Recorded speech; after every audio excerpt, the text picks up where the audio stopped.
जेजूचे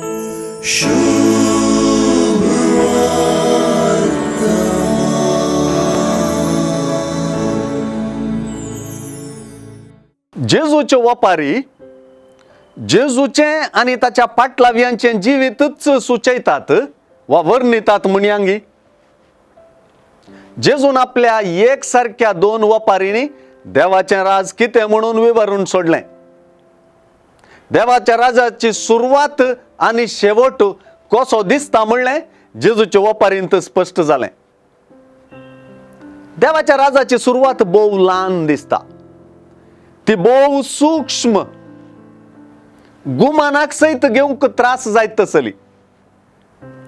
सासवासो कण बहु लहान, चिमटेक मेळना तसलो कण तो. पीठ फुगच्याक बरसूंची कमीर त्या पिठाक तुलन केल्यार बहु उणी वा चिमटी बरच. ह्या चिमटेंत घेवयेत तसल्या सासवा कणांत आणि चिमटेंत पिठांत बरसूंच्या कमीरांत आसो पावर चिल्लर नाही.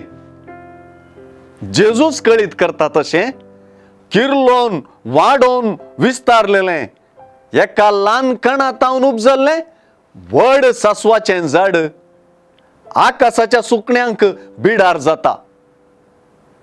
चिमटीभर खमीर 3 शेरांचें पीठ फुगयता.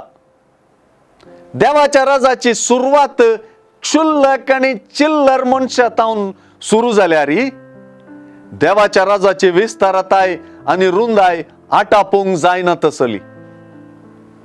ख्रिस्त केंद्रित मिसावाची आणि जिविताची एक झळक हांगासर आसा. ख्रिस्त पाटलाव्यांक मिसावाचे सुरवातेक सुकण्यांक बिडार जाल्लो व्हड रूख दिसोंक जाय आणि फुगुल्ल्या पिठाची व्हड मडकी दिसोंक जाय.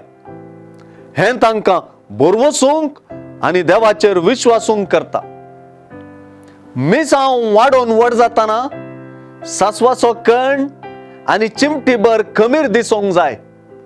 हें तांकां उपकारी मनान देवाची महत्कार्यां वर्णूंक आणि खालतेपणी ल्हाना सुरवातेचो व्हड पावर सोदून काडूंक करतात.